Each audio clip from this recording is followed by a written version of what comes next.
أعوذ بالله من الشيطان. نہ بڑا دیکھا جاتا ہے نہ چھوٹا دیکھا جاتا ہے. آپ چاہتے کہ نہیں چاہتے کہ اللہ رب العالمین مجھے معاف کر دے؟ ارے چاہتے ہیں نا، ہر آدمی چاہتا ہے. یہ دنیا کسی نے دیکھا نہیں ہے زیادہ دن، ایک مدت ہے، ایک محدود وقت ہے. نبی نے فرمایا، اور میں ہمیشہ یہ دعا آپ کو سکھاتا ہوں، اللہم انک عفو تحب العفو فاعف عنی. اے اللہ تو مجھے معاف کر دے، تو سب سے زیادہ معاف کرنے والا ہے. ذرا غور کیجئے، وہ اللہ جو میری نافرمانی پر بھی معاف کرتا ہے، میری گستاخی پر بھی معاف کرتا ہے، اور میں ایک حقیر سا پانی سے پیدا ہونے والا انسان ایک انسان کو معاف کرنے کی طاقت نہیں رکھتا ہے. یاد رکھیے گا میرے بھائیوں، میرے نوجوان ساتھیوں، میری ماں اور بہنوں، اگر آپ نے ایک دوسرے کو معاف کرنا نہیں سیکھا تو یاد رکھنا اللہ رب العالمین بھی آپ کو نہیں معاف کرے گا. جب آپ اپنے ایک ساتھی کو نہیں معاف کر سکتے تو اللہ تعالیٰ آپ کو کیسے معاف کرے گا؟ اللہ سے آپ کیسے امید رکھتے ہیں؟ اس لیے میرے بھائیو ضرورت ہے، رمضان کا مہینہ ہے، مغفرت کا مہینہ ہے، نجات کا مہینہ ہے، جہنم سے خلاصی کا مہینہ ہے، رب العالمین کے ذکر اذکار کا مہینہ ہے، قرآن کا مہینہ ہے. میں آپ تمام لوگوں کو قرآن کا حوالہ دینا چاہتا ہوں. میں تمام کے تمام لوگوں کو قرآن کا حوالہ دے کے کہنا چاہتا ہوں میرے بھائیو، اگر آپ سچے معنوں میں قرآن سے محبت کرتے ہیں، نبی سے محبت کرتے ہیں، پکے سچے مسلمان ہیں، تو میں یہ چاہوں گا کہ آپ لوگ ایک دوسرے کو معاف کرنا سیکھیں، ایک دوسرے کو معاف کرنا سیکھیں. اگر آپ ایک دوسرے کو نہیں معاف کیجئے گا میرے بھائیو، تو حافظ ابن رجب رحمۃ اللہ علیہ کا ایک قول آپ پر صادق آتا ہے کہ آپ اچھے انسان نہیں ہیں، ایک دوسرے کو معاف کرنے والے نہیں ہیں، ایک دوسرے سے آپ کینہ جلن حسد کدن سب رکھنے والے آدمی ہیں. اور یاد رکھیے گا، جس کے دل کے اندر میں حسد ہے، جس کے دل کے اندر میں بغض ہے، جس کے دل کے اندر میں کینہ کپٹ ہے، جس کے دل کے اندر میں اپنے بھائی کے لیے اچھی بات نہیں ہے، یاد رکھنا یہ دل جنت میں نہیں جائے گا. یاد رکھنا میرے بھائیو، یہ دل جنت میں نہیں جائے گا. اس دل کو پاک ہونا پڑے گا. جب یہ دل پاک ہو جائے گا، اللہ رب العالمین کا اس دل کے اندر میں خوف ہوگا. تو میرے بھائیو، بزرگوں، دوستوں، نوجوان ساتھیوں، میری ماں اور بہنوں، یاد رکھنا جنت ہے آپ کے نام، جنت ہے آپ کے نام. اگر آپ کے دل کے اندر میں کسی بھائی کے لیے حسد ہے، کسی بھائی کے لیے جلن ہے، کسی بھائی کے لیے دشمنی عداوت ہے، یاد رکھنا میرے بھائیو، اللہ رب العالمین کبھی نہیں معاف کرے گا آپ کو. یہ مغفرت کا مہینہ ہے، یہ نجات کا مہینہ ہے، یہ ماں باپ کو جہنم سے آزادی دلانے کا مہینہ ہے، اپنے دادا اور پردادا کو جہنم سے آزادی دلانے کا مہینہ ہے. اور ہم اور آپ اس مہینے کے اندر میں بھی اپنے دل میں حسد رکھتے ہیں، اپنے دل میں جلن رکھتے ہیں، اور یہ کہتے ہیں اللہ مجھے معاف کر دو.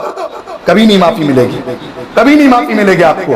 نبی برحق جناب محمد رسول اللہ صلی اللہ علیہ وسلم کا قول ہے، اللہم انکا، اللہم انکا، اللہم انکا عفو تحب العفو فاعف عنی.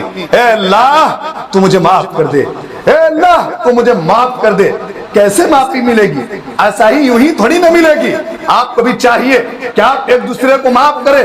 غلطیاں ہر کسی سے ہوتی ہے، ہم سے بھی ہو سکتی ہے، آپ سے بھی ہو سکتی ہے، آپ بڑے سے بھی ہو سکتی ہے، آپ چھوٹے سے بھی ہو سکتی ہے. اچھا انسان وہ ہے، بہتر انسان وہ ہے، وہ جھگڑا لڑائی پر ایمان نہیں رکھتا، وہ حسد و جلن پر ایمان نہیں رکھتا، وہ آدمی رب کے قانون پر ایمان رکھتا ہے. میں جانتا ہوں آپ کو، میں پہچانتا ہوں آپ کو. آپ کا ایک بھائی آپ پر ظلم کر دیا، کوئی بات نہیں. آپ کا ایک بھائی آپ کے ساتھ بدتمیزی کیا، کوئی بات نہیں ہے. رب کی عدالت ہے نا، اللہ کی عدالت ہے کہ نہیں ہے؟ کہ اللہ کی عدالت بھی ختم ہو گئی ہے. مرنے کے بعد جب اللہ کی عدالت ہوگی، محشر کا میدان ہوگا اور ہم ننگے کھڑے ہوں گے، رب العالمین ہم سے پوچھے گا. نہ وہاں کوئی وکیل ہوگا، نہ وہاں کوئی جج ہوگا. جج کا جج اگر ہوگا رب العالمین ہوگی، رب کی عدالت ہوگی. اس لیے میرے بھائیو، آپ ایک دوسرے کو معاف کرنا سیکھیں. اگر آپ ایک دوسرے کو معاف کریں گے، انشاءاللہ میرے بھائیو، جماعت بھی بچے گی، جمعیت بھی بچے گی، سماج بھی بچے گا، سوسائٹی بھی بچے گی، قوم ملت بھی بچے گا. ایک دوسرے دوسرے کے درمیان میں محبت پیدا ہوگا. ضروری نہیں ہے کہ یہ 5 انگلی برابر ہوگا, یہ ضروری نہیں ہے. اس 5 انگلی کے درمیان میں کچھ چھوٹا بھی ہے, کچھ بڑا بھی ہے, کوئی اچھا بھی ہوگا, کوئی خراب بھی ہوگا. یہ تمام قسم کے لوگ ہوا کرتے ہیں. اس میں تمام لوگوں کو کہنا چاہتا ہوں, اگر آپ قرآن سے محبت کرتے ہیں, نبی سے محبت کرتے ہیں, پکے سچے مسلمان ہیں, تو آج سے میرے بھائیوں, آج سے ایک دوسرے کو معاف کرنا سیکھے. یہاں سے لے کر کے وہاں تک, وہاں سے لے کر کے یہاں تک, ہر سب کے اندر میں کسی نہ کسی کا کوئی دشمن ہوگا, کسی نہ کسی کا کوئی اپنے آپ کو کوئی دشمن مانتا ہوگا. ہوگا میرے بھائیوں, یہ ضروری نہیں ہے, ہوگا. اپنے بھائی سے بھی ہو سکتا ہے, اپنے چچیرے سے بھی ہو سکتا ہے, اپنے غیر سے بھی ہو سکتا ہے, اور دوست سے بھی ہو سکتا ہے. اس لیے اگر کسی بھائی کو کسی سے حسد ہے, رمضان میں میرے بھائیوں اللہ کے لیے آپ ایک دوسرے کو معاف کر دیں. انشاءاللہ مجھے امید ہے کہ رب العالمین آپ کو جنت دے گا, اور یہ جمعہ آپ کے لیے گواہ بنے گی. یہ مولانا ریحان صاحب ہم کو یہ تقریر کر کے کہا تھا کہ اگر ہم ایک دوسرے کو معاف کریں گے تو رب کی عدالت میں مجھے جنت ملے گا, جہنم سے نجات ملے گا. انشاءاللہ مجھے امید ہے اللہ کی ذات پر کہ آپ کو انشاءاللہ اللہ معاف کرے گا, آپ کے گناہوں کو معاف کرے گا, اور آپ اپنے ماں باپ کے لیے خدا گڑھ بنیں گے. اللہ سے دعا کرتے ہیں کہ اللہ تبارک و تعالی ہم تمام لوگوں کے دلوں کے اندر میں اپنے بھائی کے لیے الفت, محبت, پیار پیدا کر دے. ہمارے دلوں کے اندر میں جو حسد ہے, جلن ہے, کٹن ہے, اے اللہ تو اسے نکال دے. اے اللہ ہماری گناہوں کو معاف کر دے. اے اللہ ہم سے جو غلطی ہو گئی, آپس میں ایک دوسرے سے ملنے جلنے میں کوئی کوتاہی ہو گئی ہے, اے اللہ تو اسے معاف کر دے. اے اللہ اگر تو نہیں معاف کرے گا, تیرے علاوہ کوئی معاف کرنے والا نہیں ہے. اے اللہ ہم سبھی لوگوں کو, ہم تمام کے تمام لوگوں کو اپنے ماں باپ کے لیے صدقہ جاریہ بنا دے. اللہ اپنے ماں باپ کے لیے خدا گڑھ بنا دے. اے اللہ ہماری گناہوں کو تو معاف فرما دے, مرنے کے بعد تو جنت میں جگہ دے. اے اللہ ہماری اور آپ کے تمام لوگوں کی کوششوں کو قبول کر لے. آمین. وآخر دعوانا الحمدللہ رب العالمین. والسلام علیکم ورحمۃ اللہ وبرکاتہ.